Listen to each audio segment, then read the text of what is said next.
Okay.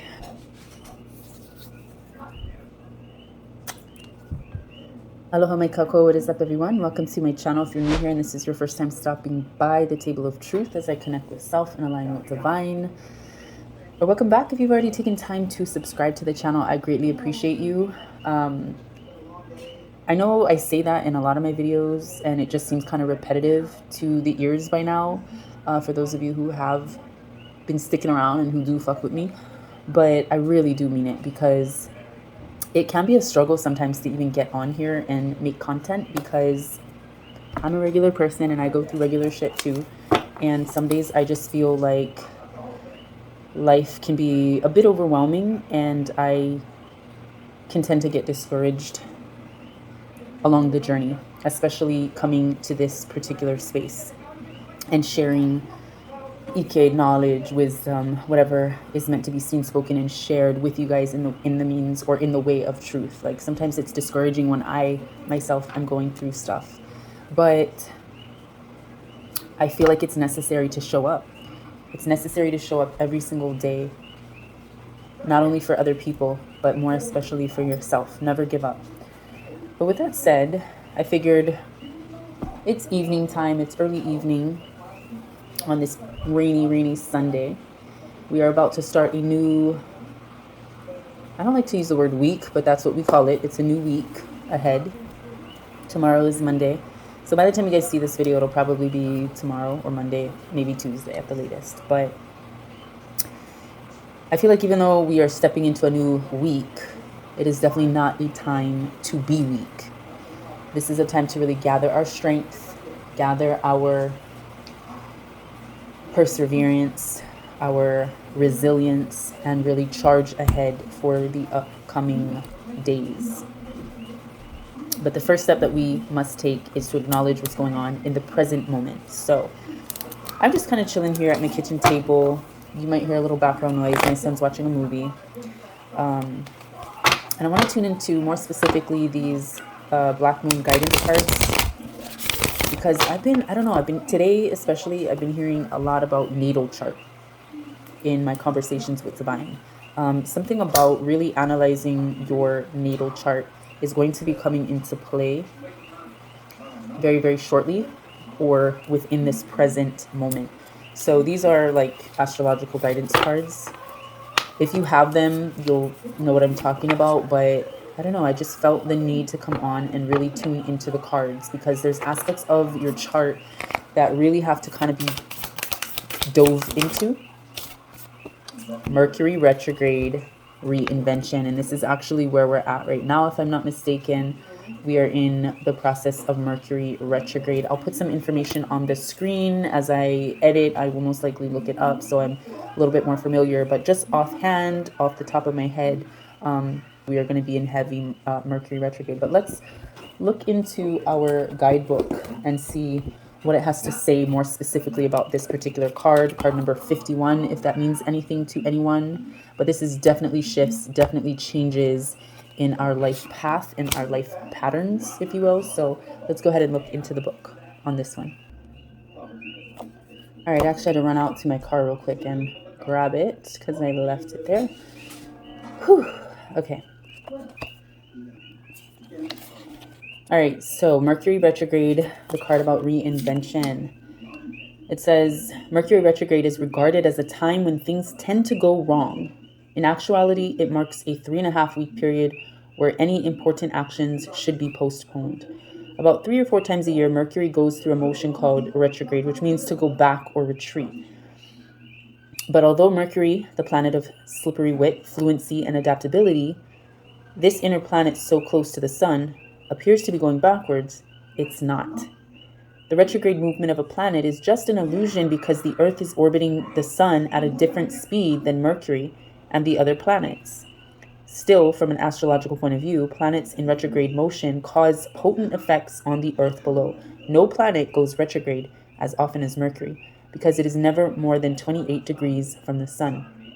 And because of this, it has given us the dubious phrase that when something goes awry, many exclaim, ugh, Mercury must be in retrograde. Mercury isn't a predictable planet going along its normal direct path anyway, but once it goes retrograde, It's akin to trying to drive a car backwards.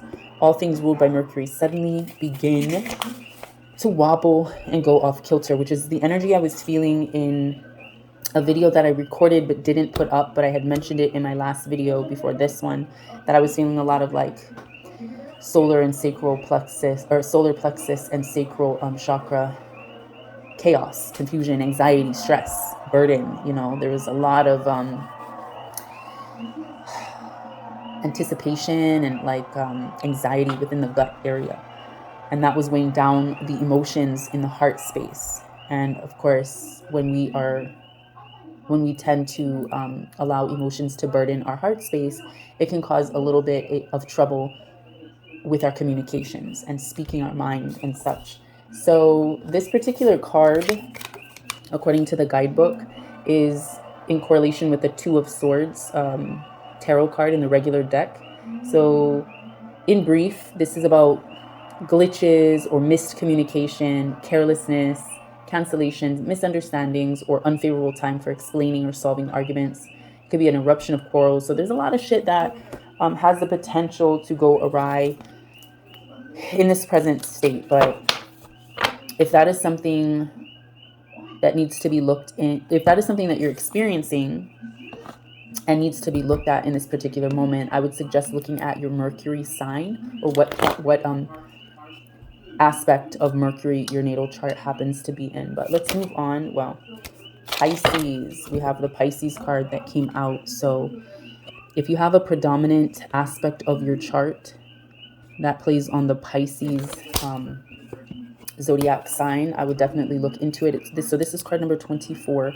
I know our full moon was just in Pisces. I think it was last week. So let's look into this particular card while I open up right to it. So the Pisces card, this is Pisces is a zodiac sign from February 19th to March 20th. In faith and trust, you must surrender to what is. So let me read that again for the ones in the back, the ones that definitely need to hear that particular message for whatever random reason you need to hear it. In faith and trust, you must surrender to what is.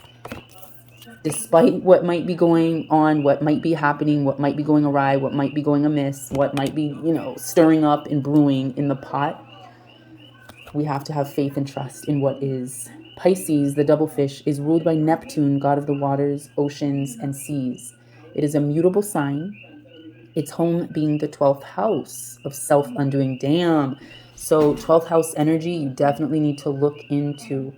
That is for me, a very powerful house, really analyzing like your overall path, your overall life, your overall experience, like really like uncovering the truth beneath.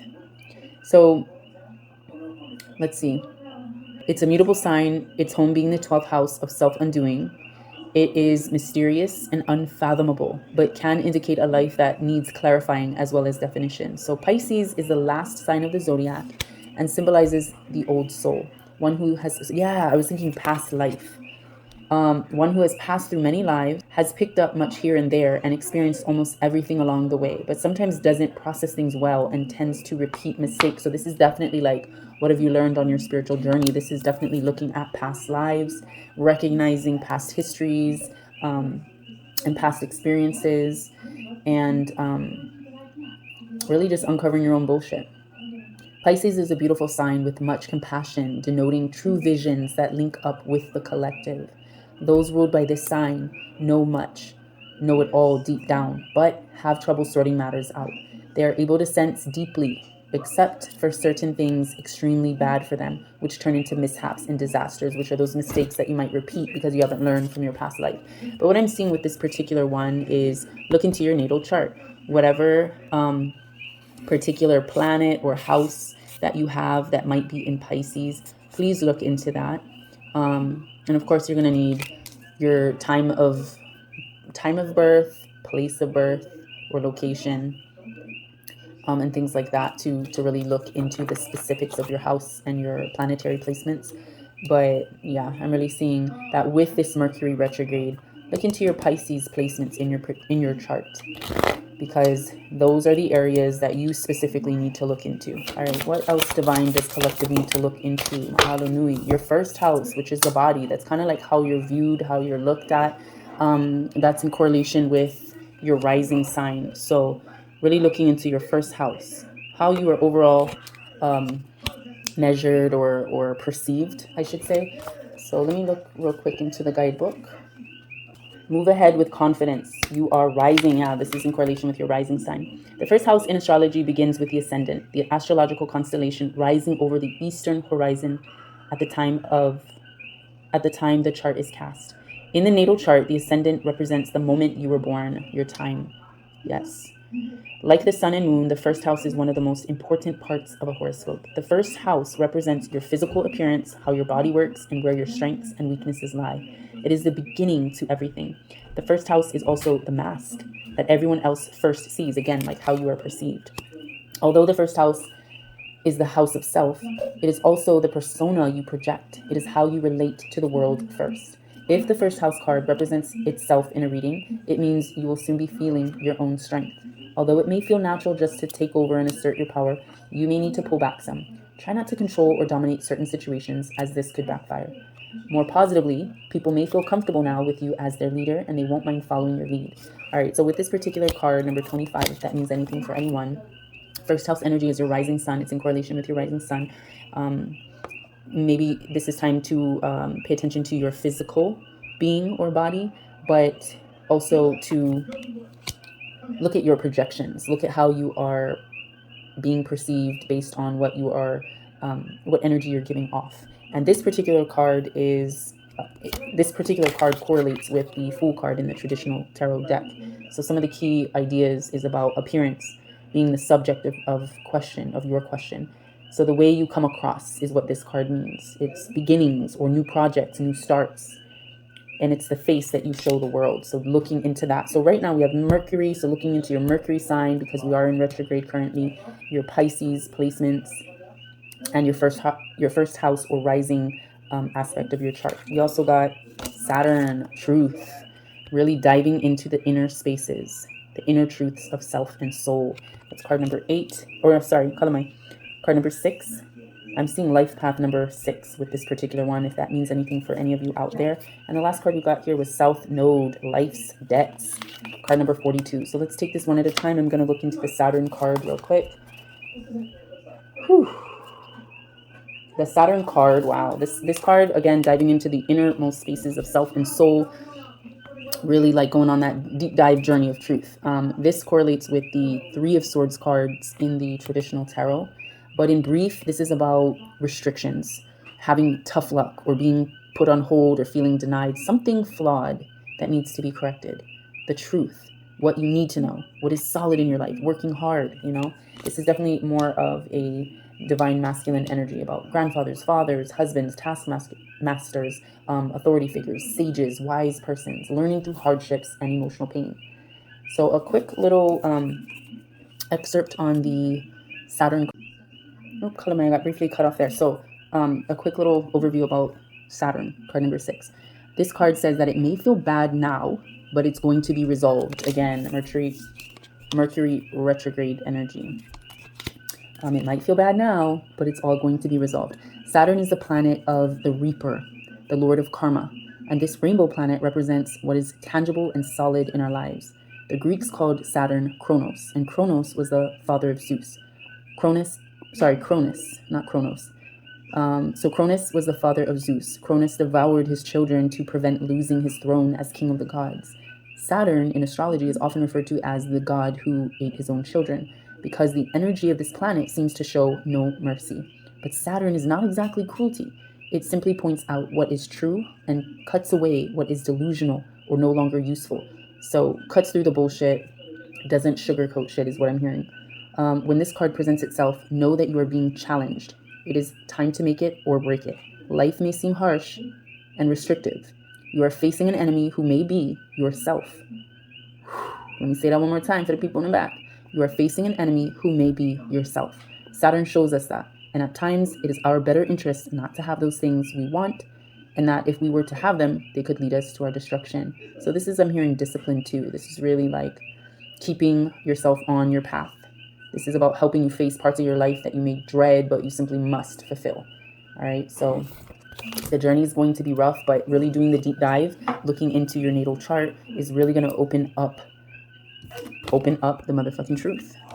All right, and then we have South Node. This is life's debts. So really like seeing the shit we don't want to hear, but we have to hear. So card number 42.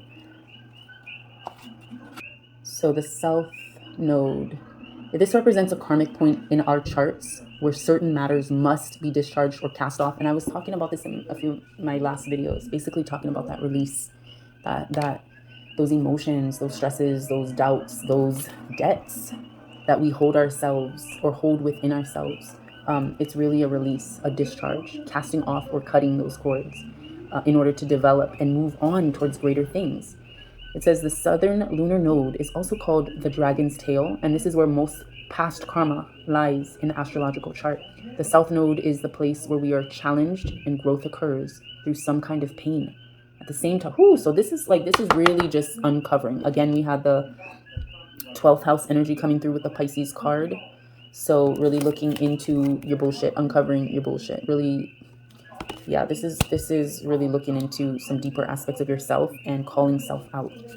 Not in a bad way, but to really release the things that hold you, bind you, trap you, and cast those off so that you can develop and move on and really rise to your highest, greatest frequency and potential. So it says, while the north node opens doorways, the south node represents karmic debts, which can make life's circumstances hard, but neither the north node nor the south node are all good luck or bad luck. In fact, when it comes to the nodes, what will be given is what has been earned.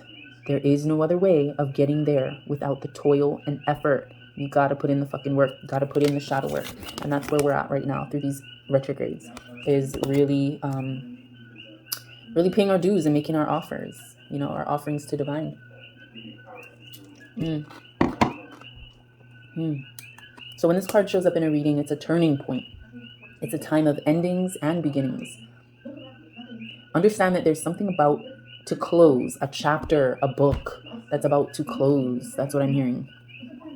There's something about to close that has been held in place for a long time. Familiar ways will end, ushering you forward in new ways and through different developments. You are ready to step out of the rut and align yourself with a higher vision. And this is what I've been feeling, yes. But it's really coming out right now. It's just like, you're not going to be able to hide. You're not going to be able to skirt around the issue. You're not going to be able to smile through the fucking pain. You're going to have to look at it. You're going to have to address it. It's all part of your karmic life debts. It's all part of the deep dive into those fucking truths that rip you open. It's all part of how you are perceived and how you project yourself. It's all part of that retrograde energy, and we just have to accept it, go through it, so that we can rise, come above, and come out of it stronger. So let me get a tarot.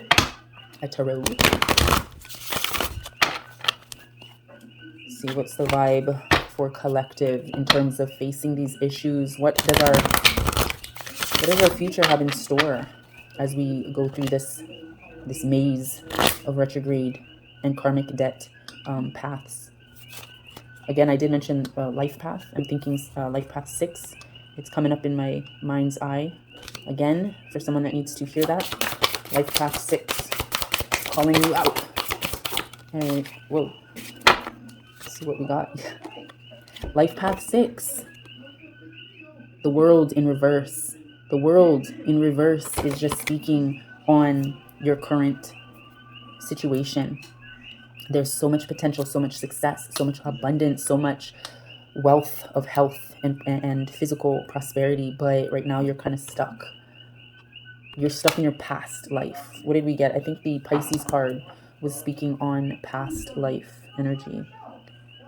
No. Yeah, Pisces, because that's the 12th house. So the 12th house is really talking about like your past lives, where you came from, the shit that you've got to learn from, the opening of self and really breaking open and exposing the truths.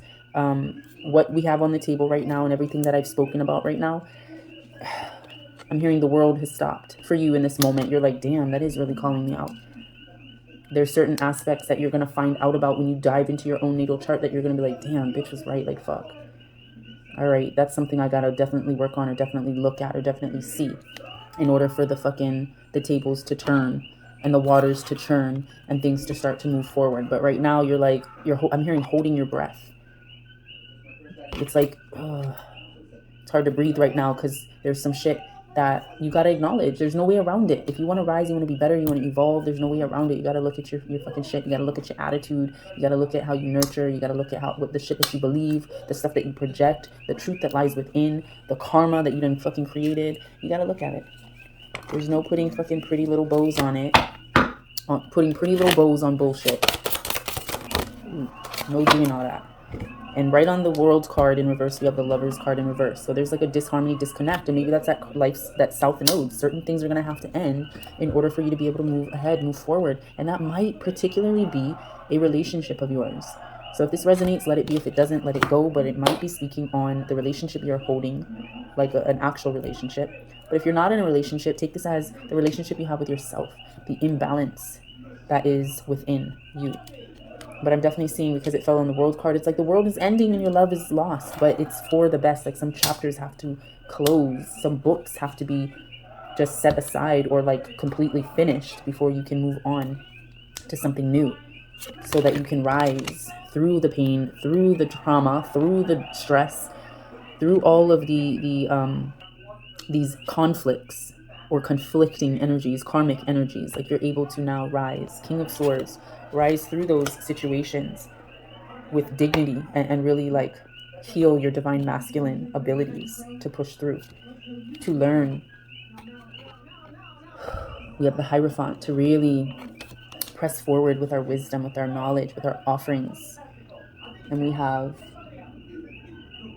7 of Pentacles. This would be, I can't tell if this is reverse or upright. 7 of Pentacles. Look at all that good food, nourishment, right? Healing, abundance to come. The plan is to continue to work, to put food on the table, to have a plan, to have a goal, to get shit done. You know, to live right, to eat right. Metaphorically speaking, you know, to live right and to eat or feed yourself right. But I can't tell if this was upright or reverse. So let's do a flip for divine. What is our truth with the 7 of Pentacles? All right. Mahalo. Turning shit around and make sure that we continue along our path, our journey, our goal. You know, we have the King of Swords, the Hierophant, and 7 of Pentacles after the world in reverse and the lovers in reverse. So some things are going to have to close. Chapters are going to have to be shut, written, done with. And then now we can move on in our journey through the conflict, journey through the karma, journey through the past life healing, regression stages into our Hierophant energy of learning, of healing, of expressing, of absorbing, receiving divine knowledge to pass on, so that our journey, our life is fulfilled, is successful, is abundant. All right, let me see. Is there any other truth to be seen, spoken, and shared with collective from this tarot deck? Mahalo Nui. Ace of Staves would be Ace of Wands. So this came in reverse though, and this came in reverse on your Mercury retrograde, your Pisces 12th house energy. And what was this? South node, life debts. So right now that you're going through these situations possibly, or this heaviness of like, ooh, really having to put the mirror up to yourself, you might be feeling like stepping back from taking action, from really being motivated to make change. But again, we have to trust, have faith and trust that everything will work out and will resolve itself. So let me pull, what am I gonna pull? Do I have my Gaia cards? I do not have my Gaia cards with me, but I'm going to go ahead and just flip the book and see what is meant to be seen. What is meant to be seen for collective energy in regards to this reading. What does collective need to know in this moment of truth that we are opening up at the table of truth? Truth to be seen, spoken, and shared. Mahalo. Wow, we have 4 of Fire is what it opened up to. So 4 of Fire, we're talking about action, concentration, being focused, the energy, the application, the practice, increasing our skills, our work ethic. So the meaning of 4 of Fire is symbolic of focused mind, emotion, and deliberate action that once applied lends impetus and momentum. Yeah, right now that momentum is a little stale, a little stagnant, but that's only because we're kind of sifting through and we're analyzing the situation and the things that might be coming to an end. you know, a relationship or a very significant part of your life is kind of, I don't know how else to say it, it's coming to an end. But now with this Four of Fire card, this is representing showing discipline by devoting regular time and energy to repeated practice and application, which in turn increases skill and ability, and in doing so makes one's actions more confident and therefore faster. So with time and practice, process can become as natural as breathing and mistakes become fewer. So yeah, it signifies the importance of focus and dedication, discipline and practice on a physical level. So this is definitely about putting in work. Like, faith without works is dead is what I'm hearing, and you have to be led by faith, not by sight. So there's going to be a lot of difficulty through this Mercury retrograde, but divine got your back. But you got to put in the work. Look into your natal charts. I'm telling you right now, look into your life path numbers. Really analyze the parts of you. The Pisces came out. So if you're predominant Pisces, or there's aspects of your chart that have Pisces in it, please look into that. Look into your first house or your rising sign. Look into your life path number if you are life path 6, or just the fact that you have to do those inner dives, those shadow works. You have to look into the shadows so that you can see what karmic debts you owe. See what things are coming to an end, what relationships need to be cut. Because that's what's keeping you from being unsuccessful, unaccomplished, or just from moving, from the world turning. Yeah? From you reaching a place of fulfillment within the spiritual and physical body. So yeah, you must pay. Oh, it says right here, you must first pay your dues. And that's what I said earlier. It's like, it's time to make an offering. Pay your dues. What are you offering up? This shit ain't free. It's debt. It's things have to be learned. So hopefully this resonated with you guys. If it did, don't forget to give this video a thumbs up. I trust that divine will continue to deliver the message in your day-to-day life on your particular journey. Look into your natal chart. You guys have homework. You have research to do. But it's all for the good. It's all for the good and for the growth. So take it, breathe it in, grow from it, rise from it. And yeah, I trust you guys will have a beautiful morning, afternoon, or evening, whatever it is, wherever you are. And I will see you in my next video. Love, light, and always aloha.